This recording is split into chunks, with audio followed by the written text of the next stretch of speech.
जय Hind students, good evening. कैसे हैं आप लोग? मुझे उम्मीद है आप लोग बहुत अच्छे होंगे। मैं हूं आपका टीचर नागेंद्र सिंह। मैंने आईआईटी से बीटेक किया हुआ है।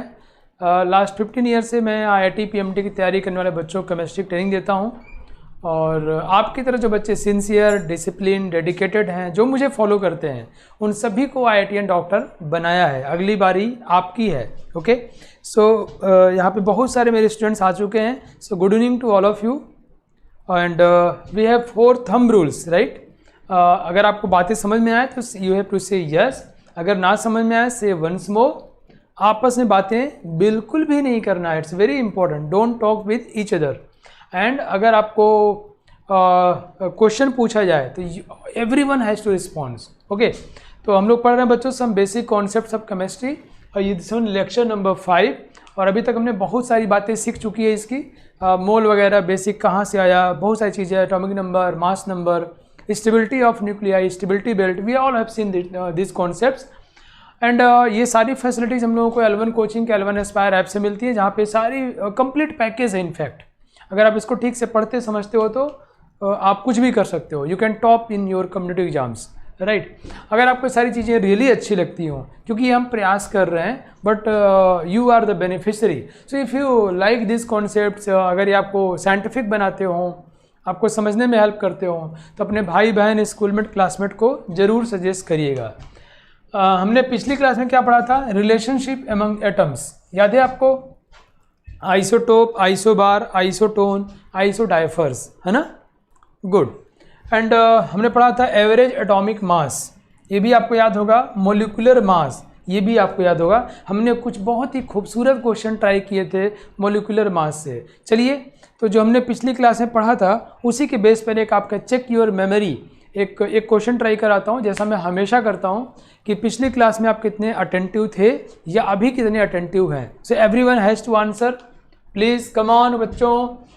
ये एक सवाल है, an oxybromo compound KBROX where X is unknown is analysed and found to contain 52.92% of bromine.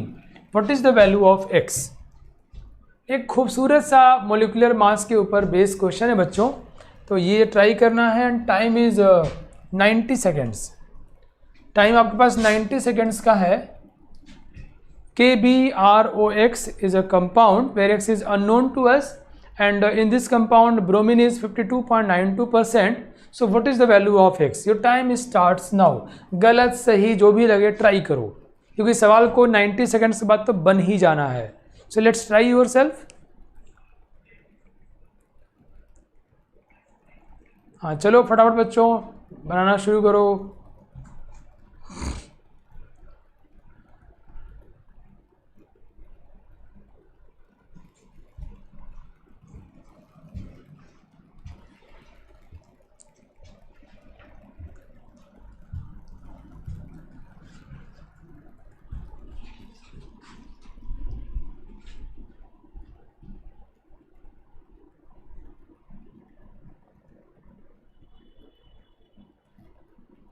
चलो भाई 45 सेकेंड्स हो गया है। एटलीस्ट आप ट्राई करना है तो आपको एटलीस्ट, अच्छा मैं गलत ट्राई कर रहा था या सही ट्राई कर रहा था, नहीं, तो you have to try it. ये ऐसे सवाल है जैसे कक्षा 9 में आपने ट्राई किया होगा, स्टैंडर्ड 9 में, क्लास 9th में आपने ऐसे क्वेश्चंस ट्राई किए होंगे। Okay, last 20 seconds, come on everyone. यहाँ बहुत सारे आंसर्स आ रहे हैं भाई।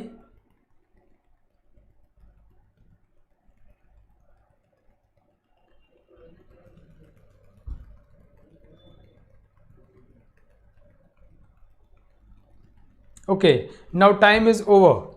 सो समय समाप्त हुआ बच्चों। मुझे उम्मीद है कि आप लोगों ने ट्राई ज़रूर किया होगा। लेट्स सी इट, हम कैसे ट्राई करते हैं। It's a very beautiful question, मतलब एक छोटे से कॉन्सेप्ट को कितना खूबसूरत तरीके से यूज किया जा सकता है। KBROX, okay. अब हमको बताया गया कि ब्रोमीन जो है इसमें 52.92% है। आपको याद होगा, we have seen in case of molecular mass that's here we have only 1 bromine atom and the atomic mass of bromine is 79.9, we can take it 80, right? So atomic mass of bromine is 80 and it is 52.92% of the total. So from here we can calculate the molecular mass of this compound and we know each and every data except the value of x. Okay, let's see how to try this question. आप लोग समझ तो गए ही हो कि भैया ये 52.92% की वैल्यू जो है ब्रोमीन के एक एटम के मास के बराबर है। अब 1 atom is account for 80 gram, right? 1 mole atom is 80 ग्राम। सो पूरे मॉलिक्यूल का मास कितना होगा, 100% कितना होगा, तो हम क्या बोलेंगे 80/52.92 into 100। Yes, is that clear? है ना बच्चों, कितना आसान है ना। ये ब्रोमीन जो है पूरे के मास का 52.92% है। इसमें ब्रोमीन हमको एक दिख रहा है तो 80 इज 52.92%। टोटल का मास कितना होगा, 100% निकाल लिया। और ये जो आएगा, ये टोटल का जो मास होगा बच्चों, ये क्या होगा, मोलर मास होगा इसका। ये कितना होता है, पोटेशियम का 39, bromine we know it's 80 and oxygen का 16। कितने ऑक्सीजन है, x, 16x।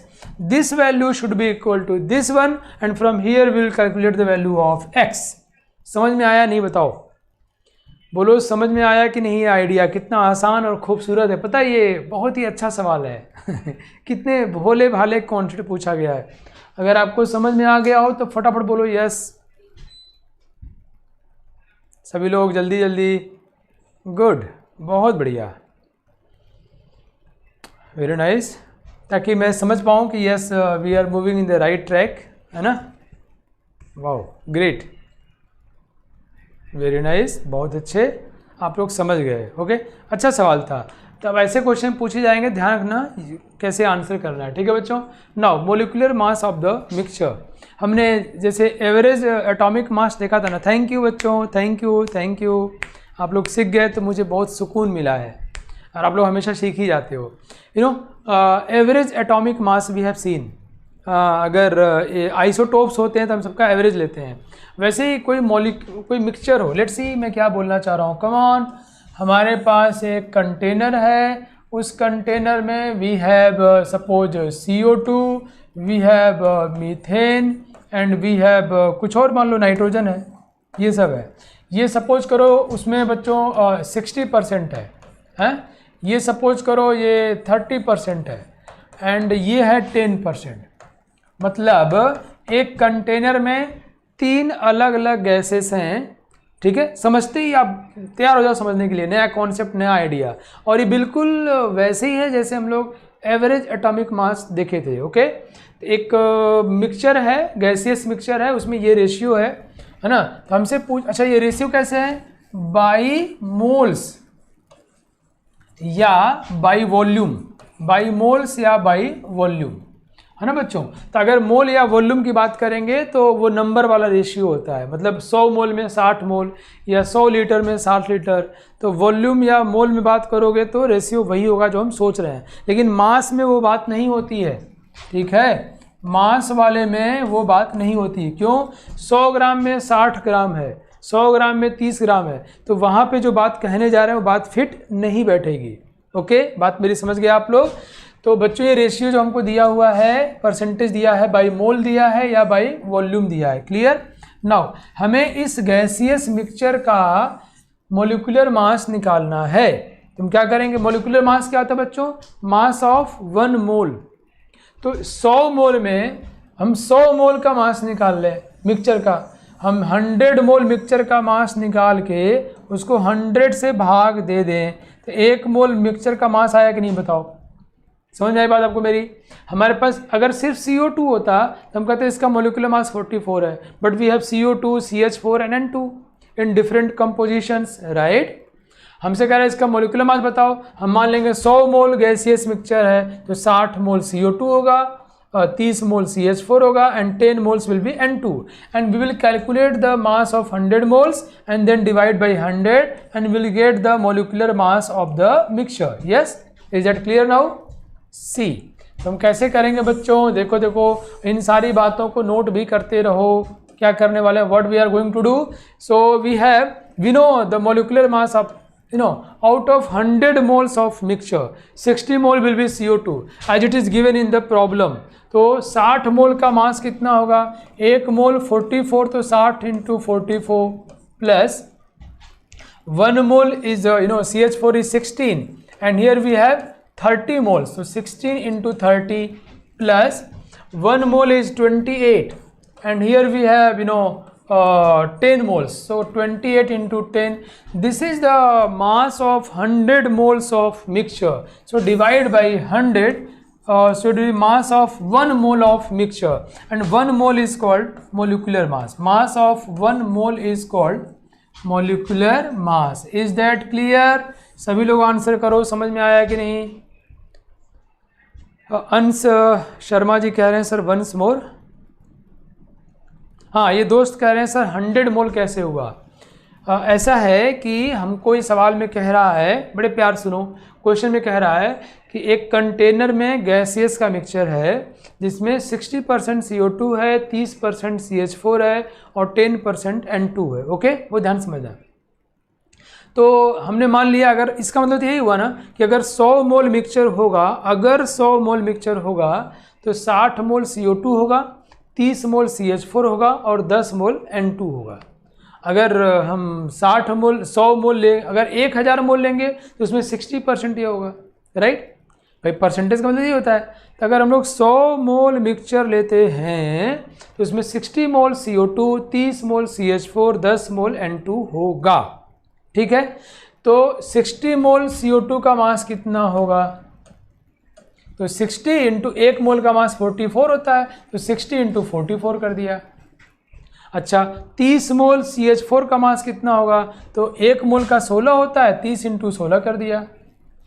10 मोल्स N2 का मास कितना होगा, तो 10, तो ये टोटल मिला के 100 मोल्स मिक्सचर का मास हुआ कि नहीं। तो कहेंगे कि सर अब 1 मोल का मास कितना होगा, तो 100 से डिवाइड कर दो।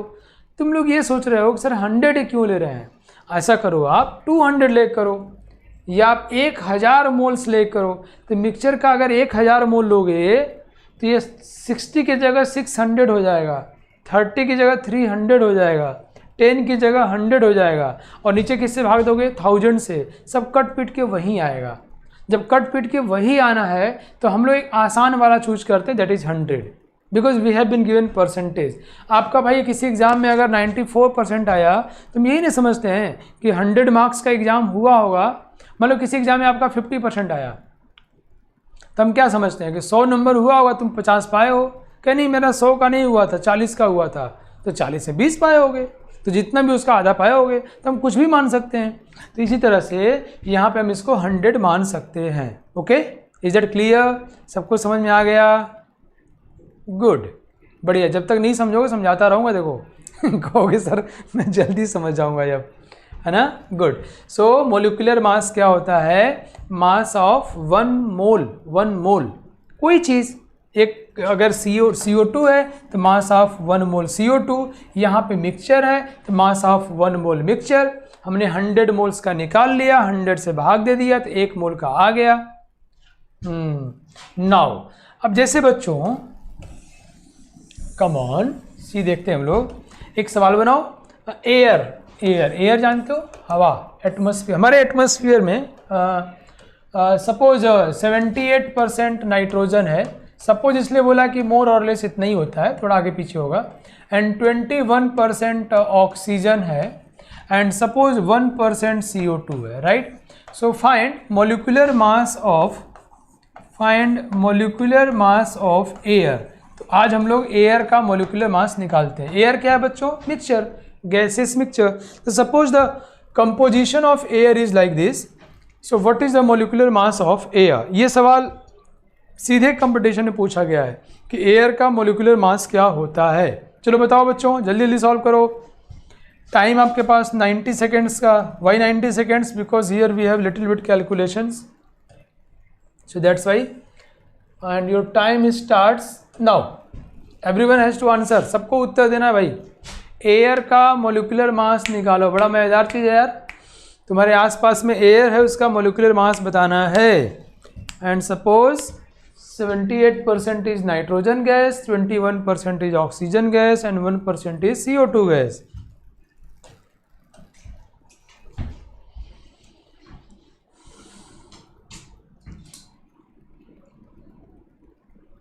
Everyone has to answer. Wow, Avnesh Kumar बहुत अच्छे बेटा, अनु कुमार सिंह, अवधेश यादव। चलिए हम लोग आज याद भी कर लेंगे, तो एग्जाम में पूछा जाएगा तो वहीं दे मारेंगे हम लोग, कह रहे हमको पता है भाई। शिवानी कुमारी, नीतीश, अमन, वेरी गुड बच्चों, बहुत बढ़िया। सब लोग आंसर किया करो, मेरे चेले बनो यार। कुछ लोग कभी आंसर नहीं करते, वैसे मैक्सिमम लोग तो करते हैं। प्रीति, सबके आंसर्स आ चुके हैं क्या? सोनाली दुबे, प्रीति, बहुत बढ़िया बच्चों। Arun Kumar, Ajit Kumar, very nice. Now last 15 seconds. Harsh, किरण,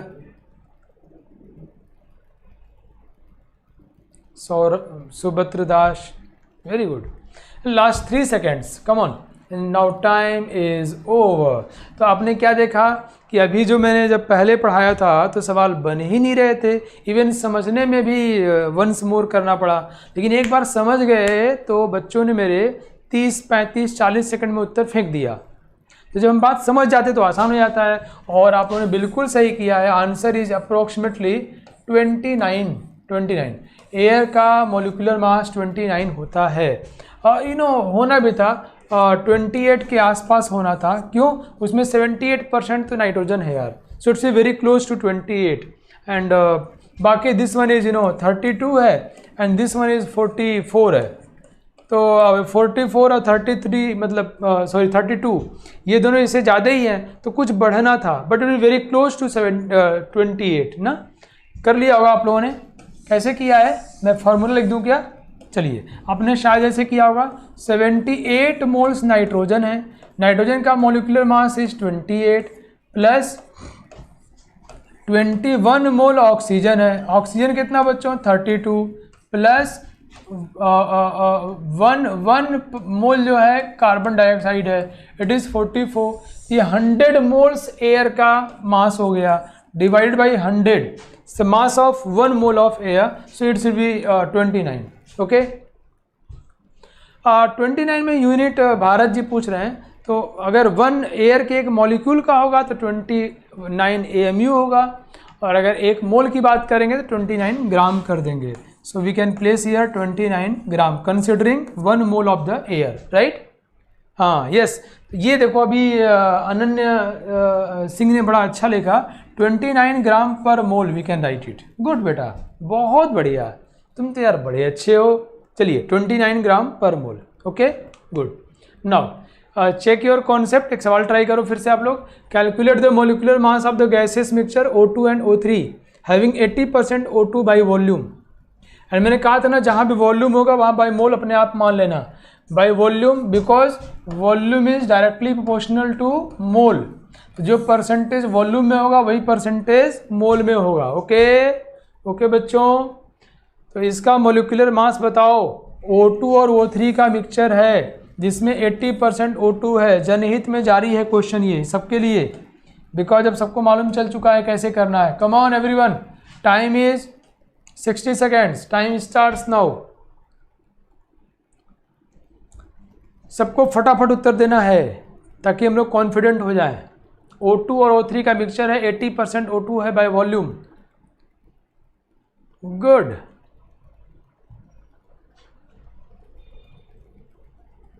निखिल बहुत अच्छे। चलो भाई सब लोग फटाफट आंसर फेंको, जल्दी जल्दी जल्दी।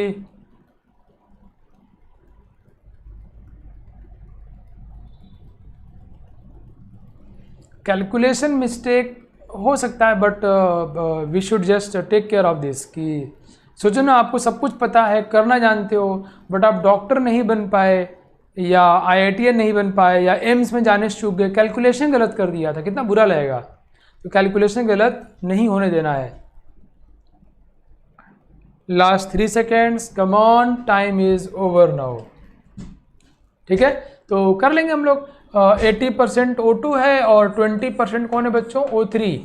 तुमको बताना यार 80 मोल O2 हो गया, 80 इंटू 32 प्लस 20 मोल्स जो है O3 हो गया, O3 इंटू O3 का मोलिकुलर मास 48, ये 100 मोल मिक्सचर का मास हो गया, तो डिवाइडेड बाय हम लोग 100 कर देंगे, ये हमारा मोलिकुलर मास हो जाएगा। क्लियर बच्चों, शायद आप लोगों ने ऐसा ही किया होगा, राइट।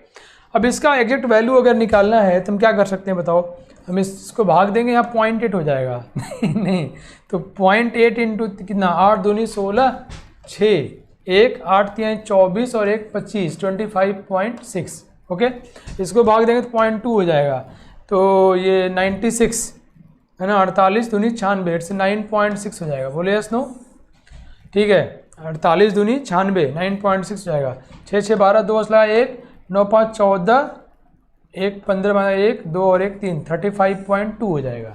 सो जिन लोगों ने 35.2 लिखा है उनका बिल्कुल भी सही है। ओके, तो कैलकुलेशन में एरर बिल्कुल नहीं होना चाहिए, ठीक है। अब ये सवाल एक्चुअली मैंने इसलिए लिख दिया था कि एग्जाम में पूछा गया कंपटीशन में, लेकिन हम लोग एक ही तरह क्वेश्चन नहीं करेंगे। आप स्क्रीनशॉट ले लो, घर पे ट्राई कर लेना, ठीक है। या मैंने जो दिया है आपको, ये L1 एस्पायर पे पढ़ा हुआ है बच्चों, सीट DP पढ़ा हुआ है, DP ट्राई कर लेना, उसमें क्वेश्चंस दिए हुए हैं। ओके, चलिए नेक्स्ट, फॉर्मूला मास क्या होता है, let's see what is formula mass, let's discuss it. बच्चों क्या होता है कि जैसे मान लो कैल्शियम सल्फेट है Ca2SO4, तो ये मॉलिक्यूल नहीं है, इट्स सॉरी ये मॉलिक्यूल नहीं होता है, ये आयन के फॉर्म में एग्जिस्ट कर रहा है। कैल्शियम सल्फेट CaSO4 ये आयन के फॉर्म में एग्जिस्ट कर रहा है, कैल्शियम +2 SO4 -2, और इनकी सॉलिड होती है, पैकिंग होती है। सॉलिड स्टेट एक चैप्टर है केमिस्ट्री में, वहाँ हम लोग पैकिंग को पढ़ते हैं, पैकिंग होती कैसे है सॉलिड्स की, राइट। तो ये ऐसे एग्जिस्ट नहीं करते, जैसे CO2 है, CO2 तो ऐसे ही एग्जिस्ट करते हैं, CO2 ये मॉलिक्यूलर फॉर्म में, ये सिंगल एंटाइटी के रूप में एग्जिस्ट करते हैं। But here calcium sulphate does not exist as a single entity, but their ions are packed in different patterns in solid. Okay, so एक formula, this is called one formula, एक formula का जो मास होगा, मास of the one formula is called formula mass.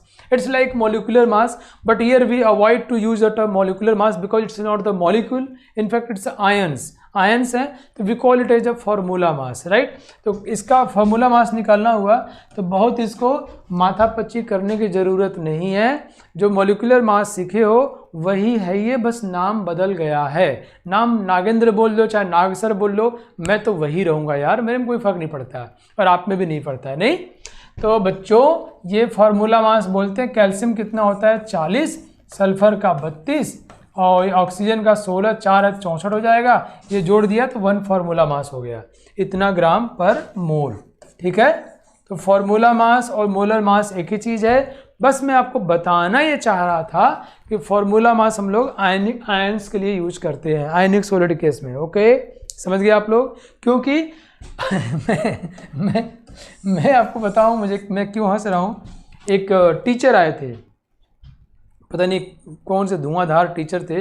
मैं teachers की बहुत ही respect करता हूँ और सबको करना चाहिए, बट उन टीचर्स की जो शौकिया टीचर हैं, जो पढ़ाना चाहते हैं, जो सिर्फ पैसे के लिए पढ़ाना चाहते हैं, वो गड़बड़ है। पैसा ठीक है, ज़रूरी है, सब लोग कमाता है भाई, हमारा भी जीवन चलना चाहिए, लेकिन जब पढ़ाओ तो इंटरेस्ट हो, घर पे जाके पढ़ो, मज़ा आए। कई लोग बस हाँकते रहते हैं और बच्चों को भोकाल टाइट करते हैं कि तुम मुझसे पढ़ रहे हो, तुम्हारा बहुत बड़ा नसीब वाले हो, मैं जो है 30 मार खा हूँ। सही नहीं है, आपको बच्चों को इंस्पायर करना चाहिए, फ्रस्ट्रेट नहीं।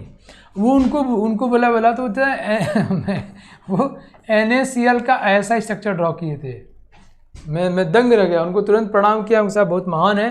तो ऐसा ड्रॉ करना गलत होगा, because NaCl is not the molecule, in fact it is ion, ये Na+ और Cl-। ओके, समझ गए आप मैं क्या बोलना चाह रहा था, कि ये रिप्रेजेंटेशन सही नहीं है बिकॉज ये मॉलिक्यूल नहीं है। ओके बच्चों, चलिए नाउ फॉर अब ये हेडिंग तो नहीं है, बाय द वे आ गया, PV = nRT बच्चों, राइट। ये मैं अभी क्यों बताने जा रहा हूँ, क्योंकि मोल में इसका यूज है। सो जितने भी आइडियल गैस होते हैं, ये आपने इक्वेशन बचपन में पढ़ा होगा, बट मैं आपको स्टेट ऑफ मैटर एक अलग चैप्टर है, 11th में पढ़ाया जाएगा। यहाँ पर मैं थोड़ा सा इसको डिस्कस करता हूँ ताकि मैं मोल को यहाँ से निकाल पाऊँ, मोल में यूज कर पाऊँ। सो आइडियल गैस इक्वेशन है ये, it's a ideal gas equation. ये आइडियल मतलब आदर्शवादी, आदर्शवादी मतलब कोई बच्चा कैसा हो तो बहुत ही मतलब यस नो ऐसे रहता हो, गुड मॉर्निंग गुड इवनिंग, बड़ों को देख के पैर छू ले। अब इतना भी आदर्शवादी नहीं चाहिए होता है, तो हमें प्रैक्टिकल होना होता है, आदर्शवादी नहीं, है ना। प्रैक्टिकल मतलब दोस्त हैं तो उछल कूद मचा रहे हैं, शोर मचा रहे हैं, खूब चिल्ला रहे हैं, फिल्म विल्म भी देख रहे हैं, यस देखना चाहिए यार। लेकिन अब घर में पढ़ाई भी कर रहे हैं, मम्मी पापा हैं तो कभी उनका सिर दबा दिया, सुबह पैर छू लिया, दोस्त है तो हु हा कर रहे हैं, यस कहीं गए किसी की हेल्प चाहिए हेल्प भी कर दिया। तो डोंट बी आदर्शवादी, है ना। आदर्शवादी अलग ही चीज़ होती है, we have to be practical. तो आदर्शवादी किसको बोलते हैं यहाँ पे गैस के केस में, जिसमें गैस के मॉलिक्यूल्स के बीच में फोर्स एग्जैक्टली जीरो हो। बट बच्चों एग्जैक्टली जीरो तो होता नहीं है, कुछ ना कुछ तो फोर्स होता ही है, तो एग्जैक्टली चीज़ें वैसे नहीं हो पाती। और volume of gas molecule is equals to zero, वो जीरो हो या नेग्लेजिबल हो, नेग्लेजिबल हो। अगर ऐसा होता है तो इसको हम क्या बोलते हैं, आइडियल गैस बोलते हैं। और ऐसा नहीं होता है तो आइडियल गैस नहीं है। जैसे हमें शायद ही कोई आइडियल हो, नहीं बाय द वे बच्चों, मैं तो बिल्कुल भी नहीं हूँ। अपने दोस्तों के साथ शोर मचाता हूँ, नाचता हूँ, कूदता हूँ, डांस करता हूँ, और मतलब कहीं कोई मिल गया उसकी हेल्प भी कर देते हैं। तो आई जस्ट बिलीव कि आइडियल नहीं होना चाहिए। तो अब आइडियल गैस अगर होगा बच्चों तो इसके लिए इक्वेशन है PV is equal to nRT। ये इक्वेशन कहाँ से आया, बोलते हैं KTG से आया। ये आपको डिटेल में स्टेट्स ऑफ मैटर में पढ़ाया जाए, काइनेटिक थ्योरी ऑफ गैसेस से आया। Okay, so there it will be explain to you. P क्या है बच्चों, प्रेशर।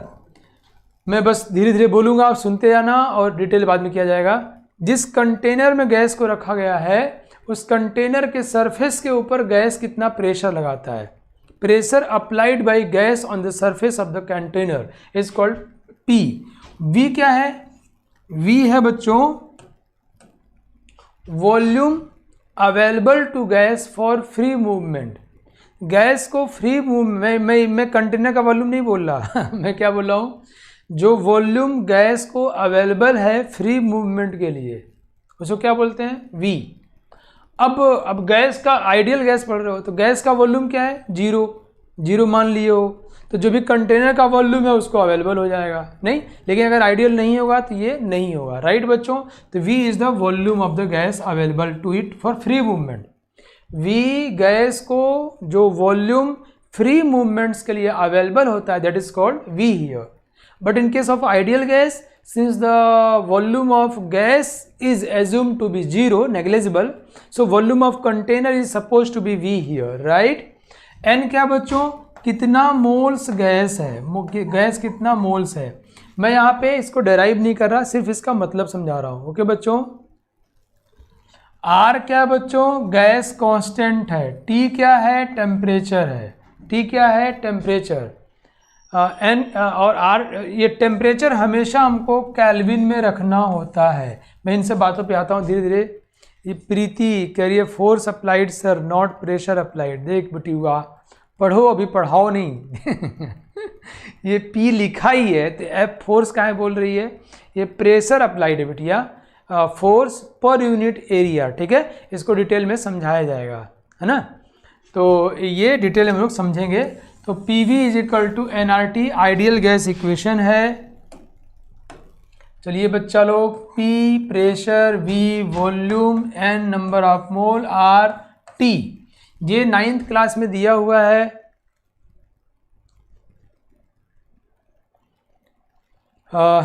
नहीं सर, प्रेशर के डिफाइन में हम चलो ठीक है व्हाटएवर, मैं इस पर डिस्कस नहीं करना चाहता, वो पढ़ा भी नहीं रहा हूँ मैं, राइट। तो चलिए P जो है फिर से हम समझते हैं। यूनिट क्या यूज करेंगे बच्चों, अगर हम इसका जो यहाँ यूनिट यूज करते हैं ATM में, एटमॉस्फेरिक प्रेशर यूज करेंगे, तो वॉल्यूम बच्चों में लीटर लेते हैं, लीटर वॉल्यूम लीटर में लेते हैं, राइट। N क्या है, moles, always moles of the gas. R की वैल्यू हम लोग लेते हैं 0.0821। टेम्परेचर हमेशा केल्विन में लेते हैं, temperature is always in kelvin, okay. Temperature हम लोग हमेशा केल्विन में लेंगे, राइट। तो अगर हम लोग प्रेशर को एटीएम में लेंगे, एटीएम से बहुत इमोशनल हो रहे हो क्या? ये वो एटीएम नहीं है जिसमें पैसे निकलते हैं, है ना। ये एटीएम एटमॉस्फेरिक प्रेशर है, राइट। प्रेशर एटीएम में लेंगे तो वॉल्यूम लीटर में लेंगे और आर की वैल्यू इतना। अगर प्रेशर को हम लोग बच्चों पास्कल में लेते हैं, किसमें? पास्कल, जो कि प्रेशर का एसआई यूनिट है, और वॉल्यूम को मीटर क्यूब में लेते हैं, ये भी इसका एसआई यूनिट है। तो आर की वैल्यू हम ले लेंगे 8.314। टेम्परेचर ऑलवेज केल्विन में होगा। क्लियर? सबको समझ में आ गया? आर की वैल्यू 0.0821 अगर प्रेशर एटीएम में, वॉल्यूम लीटर में है तो। आर की वैल्यू 8.314 अगर प्रेशर पास्कल में, मीटर क्यूब में है तो। ठीक है, नोट कर लेना है ये सब बातें बच्चों। चलिए मैं आगे बढ़ता हूँ, कुछ और बातें बता दूँ आपको। 1 एटीएम जो प्रेशर होता है इज 1.01325 इंटू 10 की पावर 5 पास्कल होता है ना। ये इतना होता है 1 एटीएम। एक और प्रेशर का यूनिट है बच्चों, उसको बोलते हैं bar. Bar is the unit of pressure, है ना। So 1 bar is equal to होता है 10 की power 5 pascal. 1 bar is equal to 10 की पावर 5 पास्कल। क्लियर? तो अगर इन दोनों को देखा जाए तो 1 एटीएम और 1 बार बहुत करीब करीब है। देखो, हाँ, 1 ATM is little bit more than 1 bar. 1 ATM जो है 1 बार के करीब करीब बराबर है। ये सब बातें ध्यान रखो, एक बार इसको डिस्कस करना होता है और समझ लेना होता है। आप लोग समझ रहे हो? थैंक यू, अच्छा लग रहा है। अच्छा, सब उज्ज्वल ही समझा है क्या? गुड। तो 1 एटीएम 1 बार के करीब बराबर है। पूछा जाए इनमें से कौन ज़्यादा है तो यू विल से कि आप कह दो कि 1 एटीएम थोड़ा ज़्यादा होता है, राइट, बट दोनों करीब करीब इक्वल होते हैं। ओके, चलिए अब मैं थोड़ा वॉल्यूम पे आता हूँ बच्चों। तो 1, नोट कर लो ध्यान से, 1 सेंटीमीटर क्यूब समझता है कितना होता है? 1 सेंटीमीटर लंबा, 1 सेंटीमीटर चौड़ा और 1 सेंटीमीटर ऊंचा, ऐसे कोई कंटेनर बने 1 सेंटीमीटर क्यूब। इसमें जो चीज़ आएगी, जो आएगा वो 1 मिलीलीटर के बराबर होगा। वाह! अगर 1 सेंटीमीटर लंबा, चौड़ा और ऊंचा कोई चीज़ हो कंटेनर, तो उसमें 1 मिलीलीटर कोई भी चीज़ आएगा, दूध, लिक्विड, कोई भी पानी, सल्फ्यूरिक एसिड, HCl, जो भी डालोगे, ठीक है। और अगर ये 1 डेसीमीटर क्यूब हो जाए, 1 डेसीमीटर लंबा चौड़ा, तो इसका जो वॉल्यूम होगा वो 1 लीटर के बराबर होगा। और 1 मीटर क्यूब अगर हो जाए, 1 मीटर लंबा, 1 मीटर चौड़ा, 1 मीटर ऊंचा हो जाए, तो इसका वॉल्यूम जो होगा बच्चों वो 1000 लीटर के बराबर होगा। ये सब बातें इसलिए डिस्कस कर रहा हूँ, सवाल बनाने में बहुत हेल्प करेगा आपको, राइट। मुझे उम्मीद है आपने इसको नोट कर लिया होगा। अब मैं PV इजिकल टू NRT आपको क्यों बता रहा था, चलो आ जाओ। PV इजिकल आइडियल गैस के लिए होता है, सिर्फ गैस के लिए, सॉलिड लिक्विड के लिए नहीं। तो अगर प्रेशर एंड टेम्परेचर कांस्टेंट है, अगर प्रेशर एंड टेम्परेचर कांस्टेंट है किसी कंटेनर में, किसी कंडीशन में, तो volume is directly proportional to mole. अगर मैं ऐसे काम कर रहा हूँ कहीं पर, है ना, तो प्रेशर कितना होगा 1 एटीएम, और टेम्परेचर, मान लो गुब्बारे में हवा फुला रहे हो, तो बाहर का प्रेशर कितना है 1 एटीएम, टेम्परेचर कितना है जो भी होगा 30 डिग्री, 40 डिग्री, 20 डिग्री पर जो भी होगा हो है वो। तो टेम्परेचर कांस्टेंट है, प्रेशर कांस्टेंट है, तो गुब्बारा कितना फूलेगा जितना उसमें गैस जाएगा। Volume is directly proportional to mole. एक बार में अगर जितना फूला है, दो बार में उसका दोगुना हो जाएगा, वॉल्यूम दोगुना हो जाएगा। Volume is directly proportional to mole. Clear? कब? अगर प्रेशर एंड टेम्परेचर कांस्टेंट होगा तो। सिमिलरली आप इससे रिलेशनशिप निकाल सकते हो। बच्चों बहुत डिस्कशन हुआ था इसको लेकर के, एसटीपी को लेकर के, और कई लोग बहुत गलत धारणा सोचते हैं, रखे हुए हैं। तो 1982 में, 1982 में IUPAC एक संस्था है जो कि जब भी लड़ाई झगड़ा होता है तो सबको कहता बैठा तू लोग हमारी बात सुना, तो IUPAC international union for pure and applied chemistry. कई लोग समझते हैं खाली ये नोमेनक्लेचर के लिए, नहीं भाई, ये किसी के लिए भी है। केमिस्ट्री में कहीं भी कोई विवाद होगा, डिस्प्यूट होगा, तो that dispute will be resolve by IUPAC। So IUPAC ने कहा STP किसको बोलेंगे? अगर प्रेशर 1 बार होना चाहिए, कितना? 1 बार।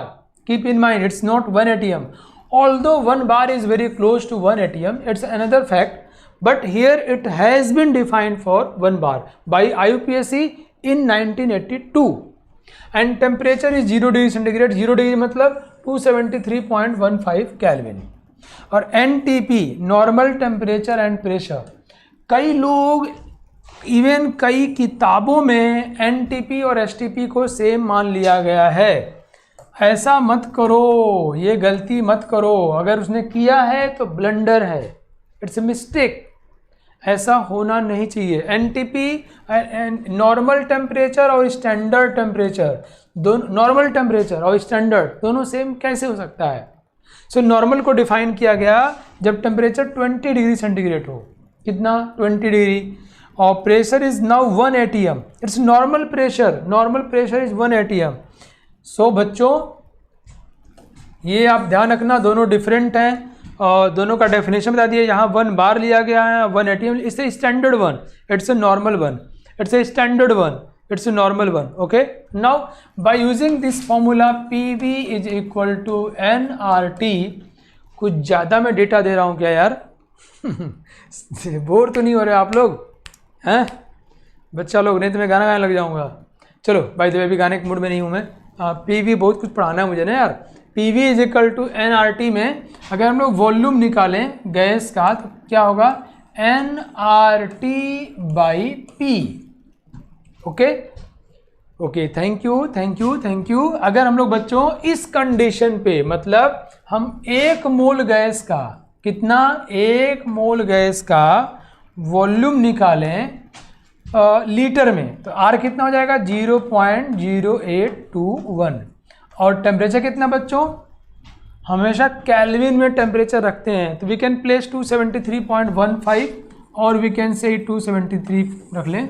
और pressure, although it is STP के लिए pressure is 1 bar, but 1 bar we can replace by 1 atm। तो इसकी वैल्यू आती है 22.4 लीटर। कितनी आती है? 22.4 लीटर आती है बच्चों। तो कहते हैं स्टैंडर्ड टेम्परेचर प्रेशर पर 1 मोल किसी भी गैस का वॉल्यूम।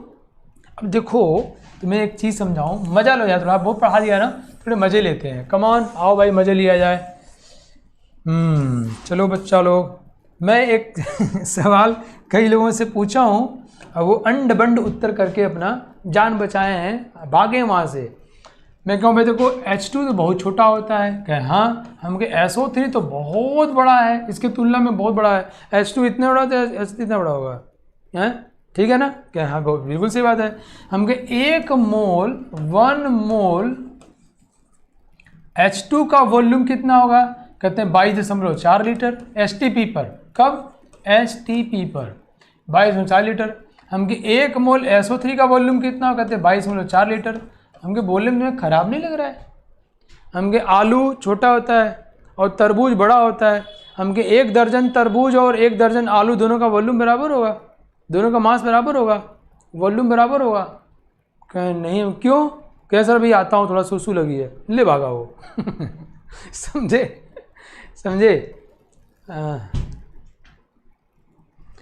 तो मेरी बात समझे तुम लोग? भाई ये कोई मुझे बता रहा है कि सर NTP में 20 नहीं 25 लिखी है। दोस्त, मैं IUPAC ने जो बताया आपको बता दिया है ना, और ये एग्जैक्ट है, आप इसको फॉलो करो, राइट? तो आप लोग मुझे करेक्ट करोगे तो ठीक है, कर सकते हो, गलतियाँ मुझसे हो सकती हैं, बट मैं ऐसा कोशिश, मैं 15 साल से पढ़ा रहा हूँ ना, और 20 साल से मैं IIT में हूँ, तो ये गलती मुझसे वैसे होनी नहीं चाहिए, राइट? तो 20 डिग्री सेंटीग्रेड है बेटा, और 25 मान के बहुत लोग सवाल करते रहे हैं। It's it's a blunder. बहुत सारी किताबों में ऐसा किया गया है। I could not correct them but I could give you the right. मुझे आपको राइट बताना सही लगेगा, अब उनको क्या करेक्ट करूँगा, वो तो बुढ़े हो गए हैं किताब लिख लिख के। ठीक है, चलिए, बड़ा अजीब है ना, आलू छोटा और तरबूज बड़ा, 1 दर्जन आलू का वॉल्यूम और 1 दर्जन तरबूज का वॉल्यूम बराबर, कैसे? पता नहीं कैसे नहीं। यस, अब आपको मेरी बात याद आएगी तो मज़ा आएगा। मैंने क्या बोला था, PV is equal to nRT। ये किसके लिए है, सिर्फ आइडियल गैस के लिए। आइडियल गैस किसको बोलते हैं, अब ध्यान समझना तुम, और तुम मज़े लेना, जाके अपने दोस्तों से पूछना, गुरु ही से मत पूछना यार, टीचर की बेइज्जती नहीं करना है, वो अच्छा नहीं लगेगा। हाँ, एंथुजियास्टिक होकर पूछ सकते हो, डिसीजन पे पूछ सकते हो, लेकिन बेइज्जती के लिए मत पूछना तुम, ठीक है। तो ये इसमें क्या मैंने बताया था, आइडियल गैस के लिए है। आइडियल गैस का वॉल्यूम क्या मानते हैं हम लोग, नेग्लिजिबल, टेंड्स टू 0। और मैंने तब आपसे कहा था ये V जो है वॉल्यूम ऑफ गैस नहीं है, ना ना ना ना ना, volume available to gas for free movement. ये वॉल्यूम गैस को जो अवेलेबल है फ्री मूवमेंट के लिए। तो अगर गैस का वॉल्यूम 0 होगा या बहुत कम होगा तो उसको जो अवेलेबल वॉल्यूम होगा 22.4 लीटर होगा। ओके, बात समझ गया। तो हाइड्रोजन जो है इसको भी 22.4 लीटर, मतलब अगर बहुत ध्यान सुनना, अगर हम लोग चाहते हैं कि 1 बार प्रेशर लगे 0 डिग्री सेंटीग्रेड पे 1 मोल गैस का, तो कोई भी गैस हो उसको इतना वॉल्यूम चाहिए कोलाइड करने के लिए। ये गैस मॉलिक्यूल कंटेनर पे डुम डुम डुम डुम डुम डुम कोलाइड करते तो यहाँ प्रेशर लगता है, ये कोलिजन से प्रेशर आता है। समझ आया आपको, ये आपको पढ़ाया जाएगा। तो उसको कोलिजन के लिए जो फ्री स्पेस चाहिए, फ्री वॉल्यूम चाहिए, वो इतना है। तो this is not volume of gas, this is volume available to gas for free movement, but once we consider the volume of gas as a negligible, अगर गैस का volume negligible मान लें, 0 मान लें, तो कंटेनर का वॉल्यूम वो हो जाता है। ठीक है, तो बात समझ आई क्या। तो ये छोटा है, ये बहुत बड़ा है, ये दोनों का वॉल्यूम नहीं है, ये दोनों को अवेलेबल वॉल्यूम है। जैसे मैं इस कमरे में हूँ, इसी कमरे में खली को ले आओ, खलिया बहुत लंबा चौड़ा है, हमारे जैसे 1 दर्जन लोग निकल जाएंगे। तो इस कंटेनर का वॉल्यूम खली के आने थोड़ी चेंज हुआ। तो the volume of the container, it's not volume of the खली और मी। Now it should be clear to you. समझ गए बच्चों, समझ गए कि नहीं समझे। अरे यार मैंने अपना बहुत टाइम लगा दिया, बताओ समझे कि नहीं समझे। अरे अरे ये ले नहीं रहा यार।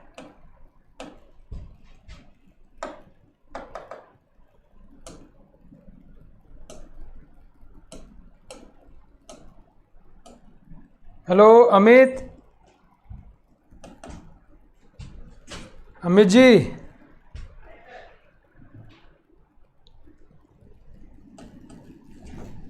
ये इरेजर नहीं एक्सेप्ट कर रहा है, फिर से इसको ज़रा कहीं हैंग कर गया होगा। सो बच्चों मैंने अब क्या बताया, इरेजर एक्सेप्ट नहीं कर रहा है, देख लेना कहीं। मैं मिटाना चाह रहा हूँ तो इरेजर ले नहीं रहा है ये। हाँ क्या हो गया, सेव हो गया, तो फिर कैसे हटेगा, दिस डू। सो बच्चों मैंने आपको क्या बताया कि जो वॉल्यूम है it's not the 22.4 litre, gas का वॉल्यूम नहीं है, ये वॉल्यूम अवेलेबल टू गैस है। और तो एसटीपी पर 1 मोल का वॉल्यूम 22.4 लीटर है, और एनटीपी पर वही वॉल्यूम 24 लीटर हो जाता है। ओके चलो थोड़ा सही हो जाए तो बातें करता हूँ।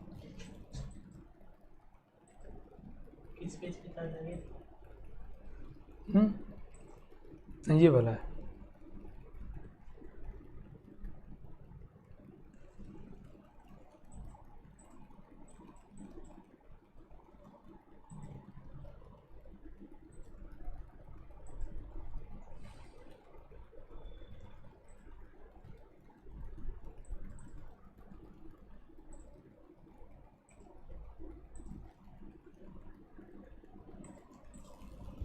अभी एक्सेप्ट करेगा क्या, ओके गुड, थैंक यू। हाँ बच्चों, तो मुझे लगता है आप लोग बात समझ में आ गई होगी। तो हम लोग PV is equal to nRT अगर लेते हैं, अगर PV is equal to nRT लेते हैं तो यहाँ पे वॉल्यूम निकाला हमने 1 मोल, इसको हम बोलते हैं VM, molar volume. Molar volume मतलब volume of 1 mole gas, volume of 1 mole gas is called molar volume. So there is a term molar volume, molar volume. इसको हम लिखते हैं V मोलर. तो STP पर मोलर वॉल्यूम कितना बच्चों? 22.4 litre. कैसे आया? आपको बात समझ में आ गई है? हमने इस इक्वेशन का यूज किया है, हमने लिखा इज इक्वल टू N. 1 मोल का वॉल्यूम निकालना है, 0.0821 हमने ले लिया. टेम्परेचर STP पर 273 kelvin, pressure is 1 atm. It's 1 bar which is very close to 1 atm. Okay बेटा, ये कितना का वॉल्यूम? 22.4 लीटर. ओके चलिए, अब ये मोलर वॉल्यूम समझा दिया आपको मैं. अगर मोलर वॉल्यूम को NTP पे निकालना हो, NTP normal temperature and pressure, equation क्या है बच्चों? PV is equal to NRT. 1 mole gas का वॉल्यूम बताइए, है ना. अवधेश दोस्त कर रहे हैं, एक सर रिपीट मारिए बेटा, कई बार रिपीट मार रहा हूँ, फिर एक बार देख लो तुम, है ना. तो वॉल्यूम 1 मोल कितना होगा? 1 मोल का 0.0821. Now temperature is not 20 degree centigrade, sorry 0 नहीं है, अब 20 हो गया. तो 273 प्लस 20 कितना हो जाएगा? 293 हो जाएगा. And pressure is 1 atm. Multiply करेंगे तो इसकी value 24.02 litre which is very close to 24 litre हो जाएगा. समझ गए आप? 1 मोल गैस का वॉल्यूम किसी भी कंडीशन में उसको हम क्या बोलेंगे? Molar volume. STP पर वो वैल्यू आती है 22.4 लीटर और NTP पर वैल्यू आती है 24 लीटर. क्लियर? नाउ अब बच्चों हमें मालूम है कि एक आलू की बात कर रहा हूँ, नहीं, एक आलू मान लो 80 ग्राम का है, मेरे पास 8 किलो आलू हैं, तो कितने आलू हैं? तो 8 किलो बाई 1 आलू भाग देंगे. वैसे ही अगर हमको मोल निकालना हो, क्या निकालना हो? मोल. हमें वॉल्यूम दिया हो तो 1 मोल के वॉल्यूम से भाग दे देंगे हम लोग. समझ गए आप लोग? तो number of moles is equal to volume by molar volume. ठीक है. अगर ये STP पर कैलकुलेशन चल रहा होगा तो हमको जो वॉल्यूम दिया होगा उसको हम लोग 22.4 लीटर से भाग दे देंगे. अगर वो कैलकुलेशन NTP पे चल रहा होगा, जो वॉल्यूम दिया होगा उसको 24 से भाग दे देंगे. क्या निकल जाएगा? मोल निकल जाएगा. ये वॉल्यूम किस में होना चाहिए बच्चों? लीटर में होना चाहिए. बात समझ में आई क्या? अगर हमें मोल निकालना है, हमें वॉल्यूम दिया हुआ है, तो टोटल वॉल्यूम को 1 मोल के वॉल्यूम से भाग दे दो. आलू बताना है कितना आलू है, टोटल आलू को 1 आलू के मास से भाग दे दो, तो उसको मोलर वॉल्यूम कहते हैं. STP में उसकी वैल्यू इतनी आती है, NTP इतनी आती है. क्लियर? मुझे उम्मीद है आपको सारी बातें समझ में आ रही हैं. Thank you. आप लोग समझ रहे हो, अच्छा लग रहा है. चलिए एक छोटा सवाल ट्राई करते हैं. How many moles are there in 1 metre cube of any gas at NTP? जल्दी बनाओ, टाइम तो बहुत कम देना चाहिए. मैं आपको 1 मिनट मतलब 60 सेकेंड्स दे रहा हूँ. Although this question is for 30 seconds. चलो कमॉन बच्चों, कमॉन जल्दी करो. How many moles are there in 1 metre cube of any gas at NTP? Come on everyone, just do it.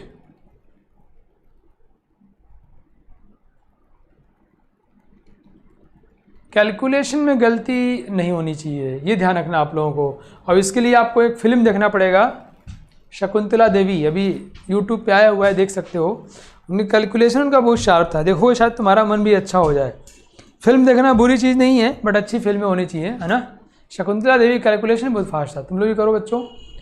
वाह, गुड, बहुत बढ़िया. अब सही हो रहा है calculation.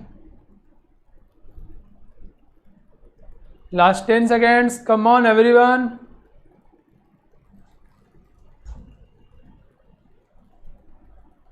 Okay, now time is over.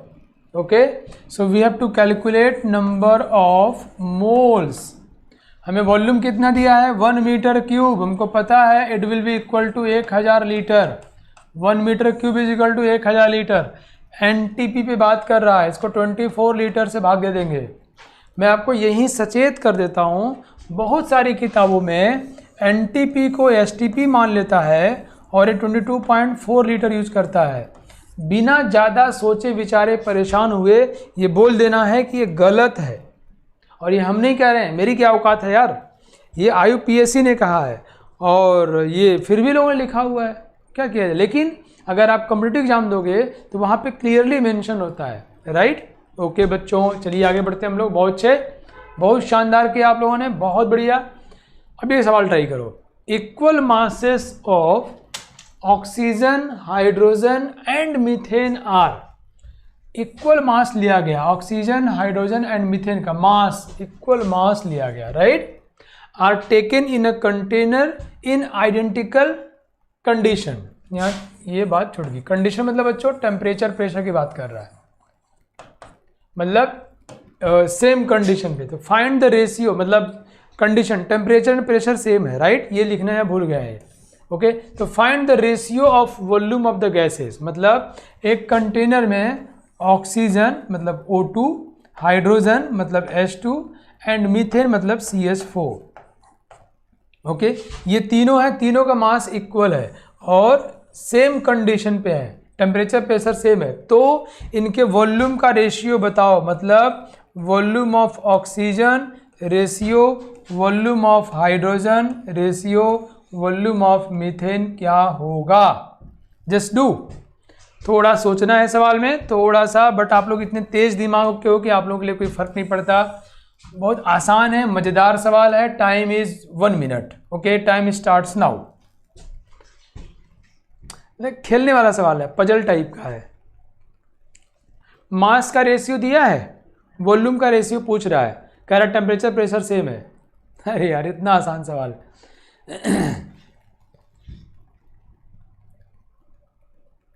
Come on everyone, come on, सोचो। बहुत हुआ, गलत होगा, गलत करना क्या बुरी बात है क्या? बिल्कुल नहीं।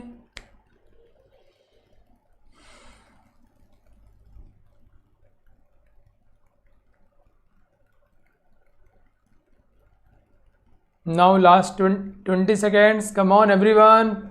वाओ, आंसर्स तो आ रहे हैं बच्चों के, गुड।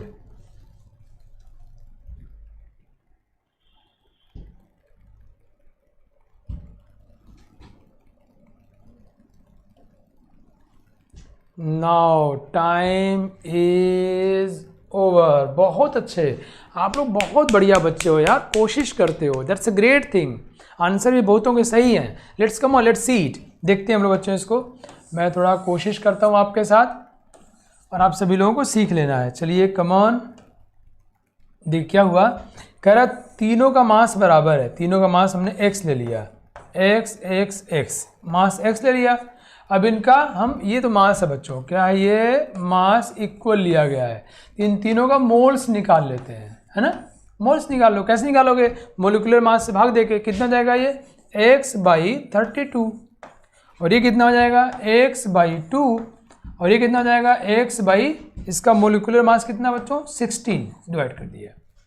ये क्या आया बच्चों, ये इनका मोल आया, तो उसमें मोल का ये रेशियो है, ये देखो। सो आपको पता है ना कि अगर कंडीशन आइडेंटिकल हो तो volume is directly proportional to mole. तो जो मोल का रेशियो होगा वही रेशियो वॉल्यूम का भी हो जाएगा। Yes no, because you know ऐसा क्यों हो रहा है, because in identical conditions so ये pressure and temperature will be same, so volume is directly proportional to mole. सो बच्चों क्या है, रेशियो क्या होगा, रेशियो विल बी x/32, और answer is ratio x/2 and ratio x/16। ये हमारा आंसर हो गया। अब रेशियो को की से गुणा करो, की से, रेशियो को अगर हम लोग रेशियो को की से मल्टीप्लाई करते हैं या डिवाइड करते हैं, फ़र्क नहीं पड़ता। इन सभी रेशियो को आप जो है 32 से मल्टीप्लाई करो और x से डिवाइड करो। जैसे मैं क्या बोलना चाह रहा हूँ, 1/3 है, इसको 2 से गुणा कर दो, 2/6। क्या रेशियो चेंज हुआ क्या, नो। रेशियो को हम की से भी मल्टीप्लाई या डिवाइड करते हैं तो कोई फर्क नहीं पड़ता है। ओके, तुमने गुणा कर दिया तो इससे क्या हुआ, x सबका कट गया, और 32 कितना है 1, ये कितना हो जाएगा 16, और ये हो जाएगा 2, तो 1/16/2। ओके, समझ गए आप लोग। रेशियो को की से गुणा या भाग करने से, मल्टीप्लाई या डिवाइड करने से ratio won't change. Likewise you can see 1/3 multiply by 2, so 2/6 will be 1/3. I mean ratio will not change. figure might be changed, so just to make it beautiful, to give a good look, we have changed it. Okay, समझ में आया आप लोगों को? ये बोलो yes no. अच्छा, मिथिलेश जी का सही था, वेरी गुड बेटा, समझ में आ गया? Yes. Now there is a very good question, क्योंकि हमको इन सब में ना सवाल खूब ट्राई करना है, क्वेश्चंस बहुत ट्राई करना है, right? Very nice, very nice, बहुत अच्छे, बहुत बढ़िया। तेजस, किरण, सब लोग समझ रहे हो, वेरी गुड, बहुत अच्छा। ये क्वेश्चन ट्राई करो, बहुत ही बढ़िया सवाल है ये।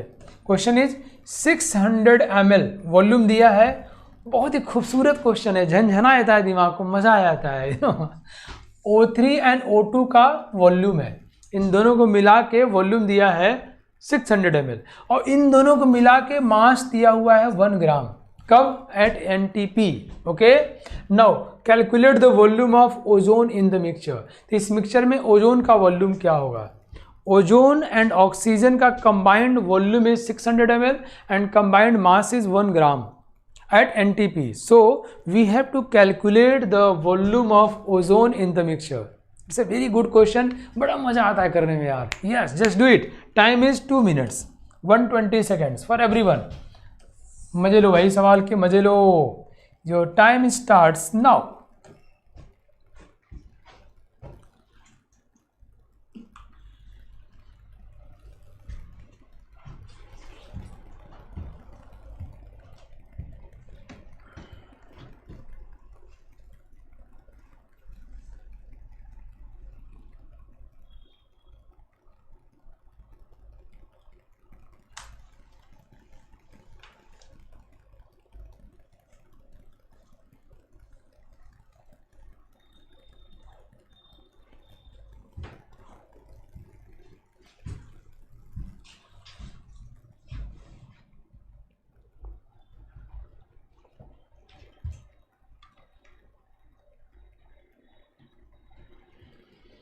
बहुत बढ़िया भाई, ट्राई करो सभी लोग, सोचो, गलत सही जो भी होगा देखा जाए, क्या फ़र्क पड़ता है।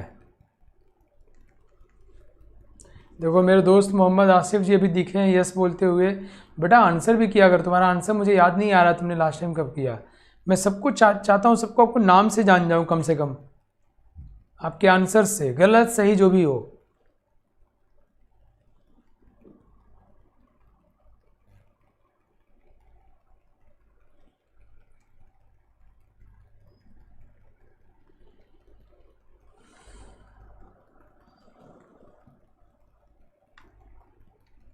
Last 30 seconds.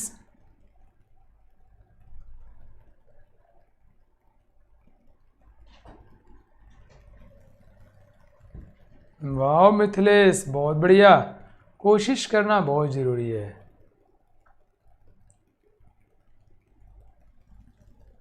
कोशिश करने वालों की कभी हार नहीं होती।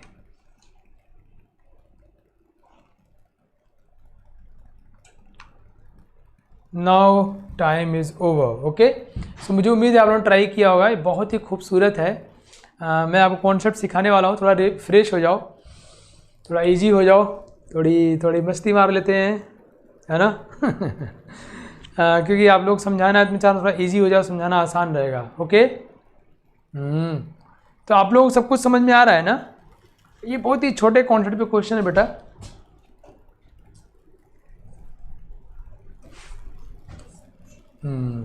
जब थक जाओ तो बताओ ना कौन सा गाना गाना है।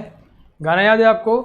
हम होंगे कामयाब, हम होंगे कामयाब, हम होंगे कामयाब एक दिन, हो मन में है विश्वास, पूरा है विश्वास, हम होंगे कामयाब एक दिन, हम होंगे कामयाब, हम होंगे कामयाब, हम होंगे कामयाब एक दिन, हो मन में है विश्वास, पूरा है विश्वास, हम होंगे कामयाब एक दिन। नहीं, मस्त बिंदास रहना है। अब देखो आप थोड़ा इजी हो, मैं पढ़ाना शुरू करूँगा। I am just waiting for you all to be being cool, easy, composed, nice, wonderful, amazing, nahi? So I'm just waiting for all of you. मुझे वैसे किशोर कुमार के गाने बहुत पसंद आते हैं, मैंने खूब उन्हें गाने गाए हैं, बहुत मज़े आते थे मुझे। जब मैं थक जाता ना, मैं किशोर जी को बहुत सम्मान करता हूँ, तो उनके गानों को गा करके मैं कंफर्टेबल फील कर रहा था। बहुत अच्छे लगते हैं। मेरे कुछ फेवरेट सॉन्ग हैं, पल पल दिल के पास रहती हो, प्यार दीवाना होता है मस्ताना होता है, वो शाम कुछ अजीब थी, है ना, वो शाम कुछ अजीब थी, ये शाम भी अजीब है, वो कल भी पास पास थी, वो आज भी करीब है, वो शाम। नहीं, वाओ, ग्रेट, कम ऑन। सो अब हम लोग कॉन्सेप्ट देखते हैं। आई थिंक आप लोग शायद फ्रेश हो गए होंगे, शायद आप लोग इजी हो गए होंगे। कम ऑन, ये ज़िंदगी यही है दोस्त, पेंटिंग करना, गाना गाना, फुटबॉल खेलना, कैरम खेलना, सब लोगों की रिस्पेक्ट करना, कोई मिल जाए उसका हेल्प कर देना, खेलना कूदना, पेंटिंग, स्केचिंग, डांसिंग, ये सब ज़िंदगी के डायमेंशंस हैं, कलर्स हैं। घर पे हैं तो माता जी का थोड़ी हेल्प कर देना, बाबूजी का थोड़ा अच्छी बातें करना, दादाजी के पास जाके उनको प्यार से बैठना, उनके पास उनका सिर पे तिल लग देना। गांव में और कोई बच्चा जो नहीं पढ़ लिख रहा है, गरीब का बच्चा है, तो उसको बताना, मोटिवेट करना, हेल्प करना, ज़िंदगी इसी का नाम है ना, ज़िंदगी इसी का नाम। किसी की मुस्कुराहटों पे हो निशा, किसी का दर्द मिल सके तो ले उठा, किसी के वास्ते हो तेरे दिल में प्यार, जीना इसी का नाम है। किसी की मुस्कुराहटों पे हो निशा,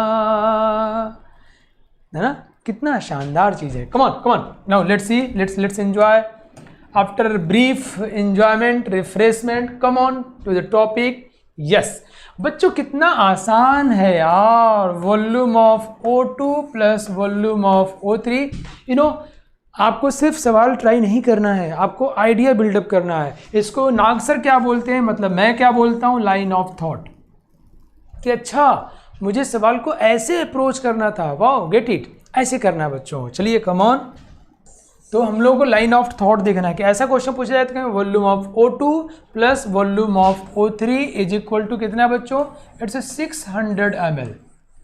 अच्छा, तो और दोनों का मास कितना है, 1 ग्राम। तो अगर मैं ये मान लूँ कि ये x ml होगा, तो ये कितना होगा, इट विल बी 600 माइनस, अच्छा हमसे पता है एक चीज़ और, हमसे जिसका पूछा जाए ना, देखो लाइन ऑफ थॉट देखो, मैं तुरंत रुक गया।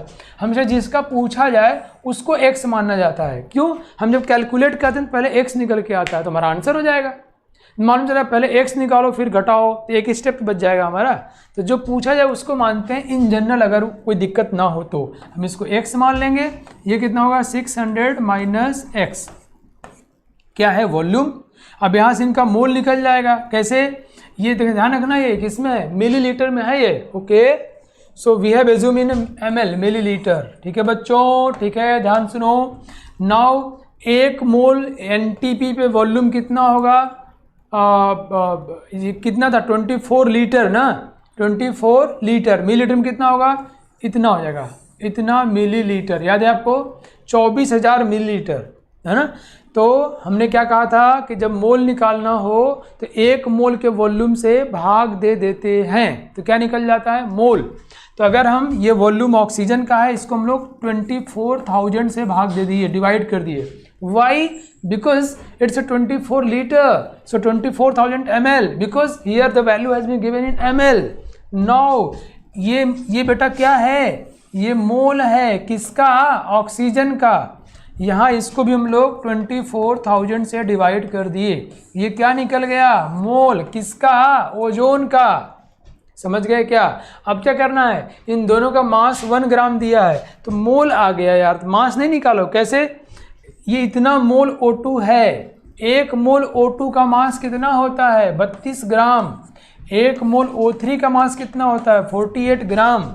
इतना मोल O2 है, इतना इंटू 32 प्लस इतना मोल इतना मोल O3 है, तो 1 मोल O3 का मास 48, तो इतना इंटू 48।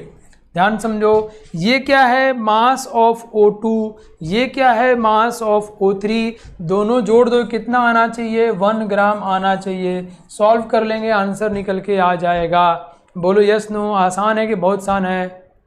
ठीक है, मैं एक बार फिर बोलता हूँ, हमें दोनों का मिला के वॉल्यूम दिया हुआ है। सपोज मान लिया ऑक्सीजन का वॉल्यूम और इन दोनों का वॉल्यूम 600 ml दिया है, ये अगर x मान लेंगे हम लोग, ये कितना 600 माइनस 6 जाएगा।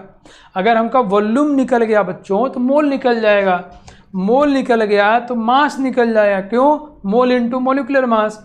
ये है मास ऑफ ऑक्सीजन, ये है मास ऑफ O3, दोनों जोड़ेंगे 1 ग्राम आएगा। इसको सॉल्व कर लेंगे तो x आएगा, वही आपसे पूछा जा रहा है। आसान है ना?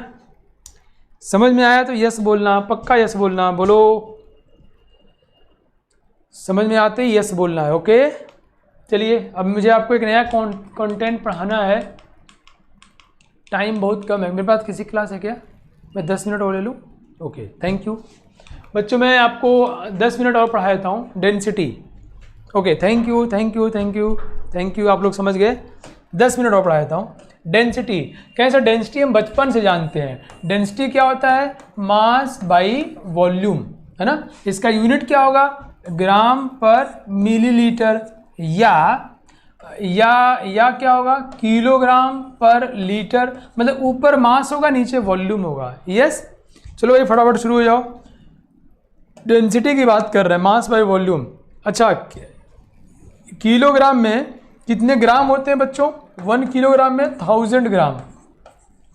और 1 लीटर में कितने ml होते हैं? 1000 ml होते हैं। 1000 कट गए यार।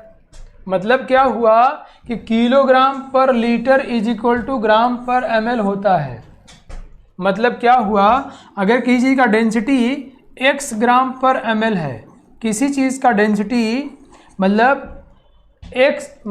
किसी चीज़ का डेंसिटी मतलब 1 मिलीलीटर में वो x ग्राम है, ये तो मतलब हुआ इसका। 1 मिलीलीटर में x ग्राम है, तो वो x किलोग्राम पर लीटर भी होगा। 1 लीटर में x किलोग्राम हो जाएगा। समझे क्या? बिकॉज किलोग्राम पर लीटर, 1 किलोग्राम में 1000 ग्राम। अब 1 litre means 1000 ml, 1000 will be cancel out, so kilogram पर लीटर इज इक्वल टू ग्राम पर ml। Yes no? सो ये हो जाएगा। नाउ लेट्स सी, नोट करते रहो। हाँ लेट्स सी, जैसे फॉर वाटर की बात करते हैं हम लोग, तो वाटर की डेंसिटी कितनी है बच्चों? 1 ग्राम पर ml, मतलब 1 मिलीलीटर पानी 1 ग्राम होता है। सो वी कैन ऑल्सो से, हम इसको कह सकते हैं कि 1 किलोग्राम पर लीटर। 1 लीटर पानी will be 1 kilogram. Okay good, बहुत बढ़िया। so, ये हुई डेंसिटी की बात बच्चों। नाउ आप देख रहे हो डेंसिटी 2 टाइप का होता है, एब्सोल्यूट और relative. Absolute density and relative density, 2 type के। जब हम किसी चीज़ को एब्सोल्युटली कैलकुलेट करें, लाइक वाइज इफ यू से कि आपका मास 40 किलोग्राम है या 60 किलो के आप हो, इट्स एब्सोल्यूट वैल्यू। बट आप कह रहे हो कि मैं अपनी बहन से 2 गुना वेट का हूँ, आई एम डबल, सो ये रिलेटिव है ना, रिलेटिव है। Okay relative, right.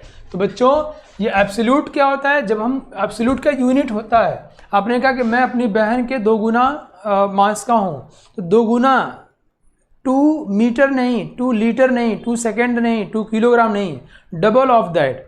जो रिलेटिव होता है, तो रिलेटिव मतलब डेंसिटी ऑफ सब्सटेंस जिसका निकाल रहे हैं बाय डेंसिटी ऑफ रेफरेंस जिसके तुलना में निकाल रहे हैं। Density of substance by density of reference जिसके तुलना में निकालें। Likewise you are comparing your mass with your sister's mass, right? Your sister is the reference. Okay, are you getting me? So ये डेंसिटी जो है बच्चों, जो एब्सोल्यूट होता है, इट्स अ यूनिट, इसका यूनिट होगा जिसकी चर्चा मैंने अभी आपसे किया। बट ये जो होता है रिलेटिव होता है, ये यूनिट लेस होता है।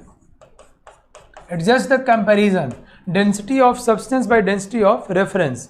अब यहाँ एक बात और जानने वाली है बच्चों, मान लो आपका मास अपने सिस्टर की तुलना में 2 गुना है और आपका एक छोटा भाई है अभी पैदा हुआ, उसकी तुलना उसका आपका 20 गुना हो, तो कितना टाइम्स है, इट ऑल डिपेंड्स किसके तुलना में बात कर रहे हैं। अगर if will change the reference then relative density will get change, right. So ये रेफरेंस पर डिपेंड करता है। आपका मास अपने सिस्टर के तुलना में 2 गुना है, बट अपने छोटे भाई के तुलना में से 10 गुना हो, अभी पैदा हुआ है वो छोटा है तो यस, तो रेफरेंस पे डिपेंड करता है। क्लियर बच्चों, मैंने अभी क्या बताया कि ये डेंसिटी यूनिट होता है और इसका कोई यूनिट नहीं होता, ओके।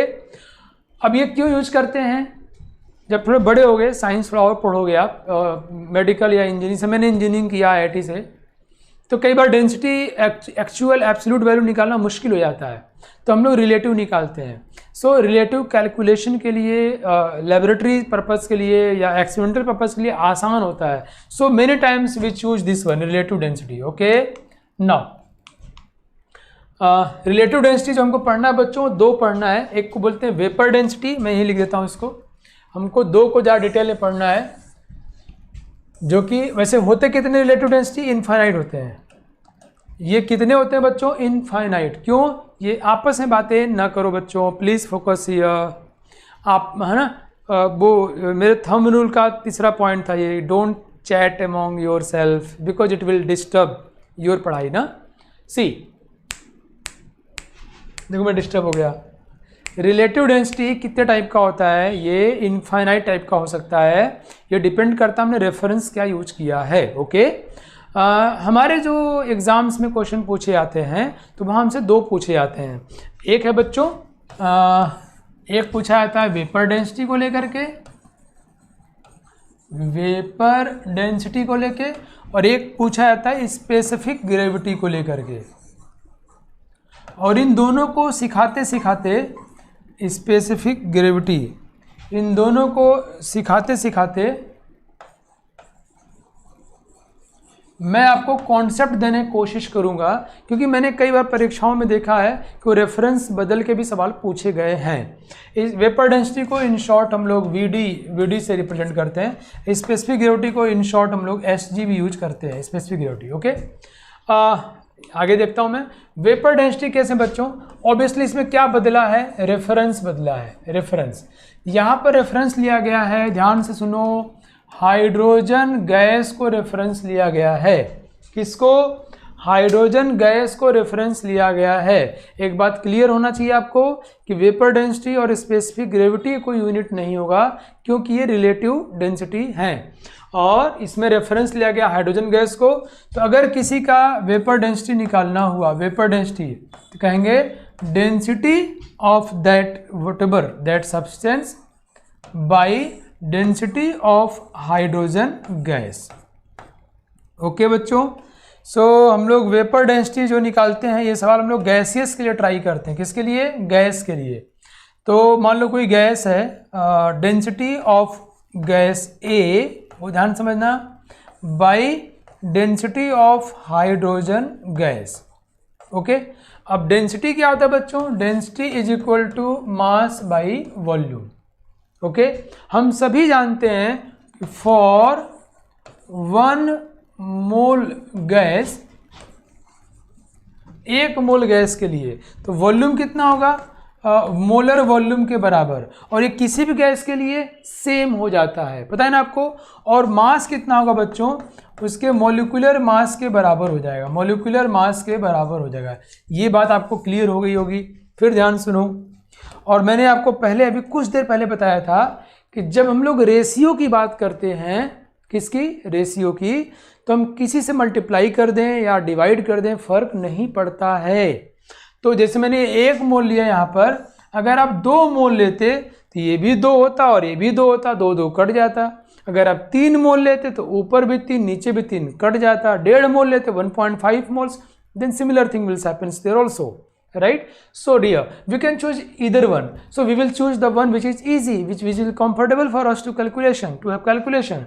So for 1 mole, अगर 1 मोल कोई भी गैस होगा तो वॉल्यूम ये वॉल्यूम सबके लिए सेम होगा, राइट? अगर कंडीशन सेम हो तो, लेकिन ये सबका अपना अपना होगा। क्लियर? अब यहाँ आ जाओ, मजेदार चीज देखो आप।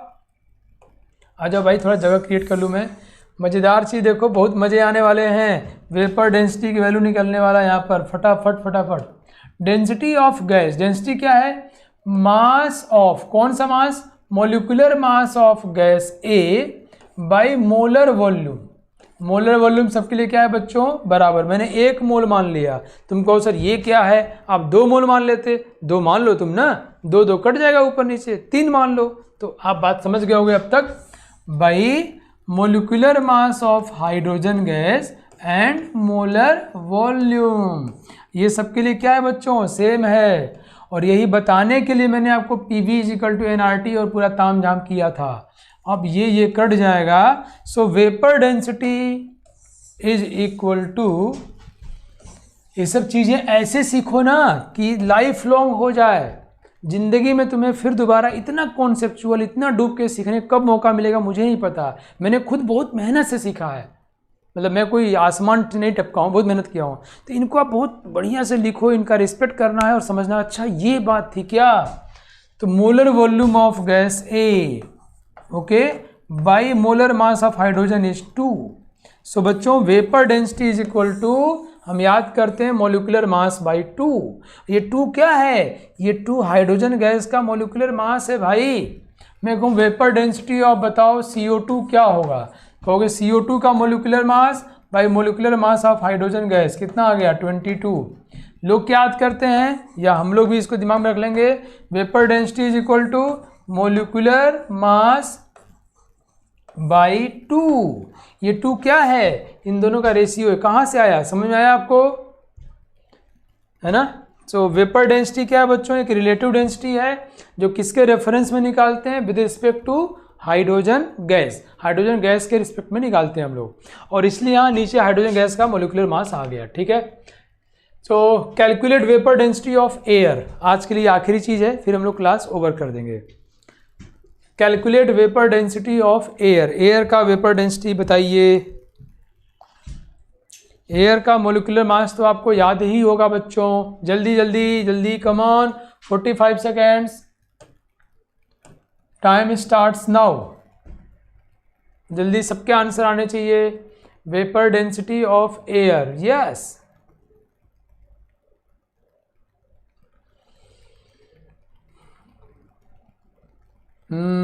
यह बात, बहुत बढ़िया। ये आखिरी सवाल है, सभी लोग को आंसर करना ही करना है इसमें। कम ऑन बच्चों, कम ऑन एवरीवन, लास्ट 10 सेकेंड्स।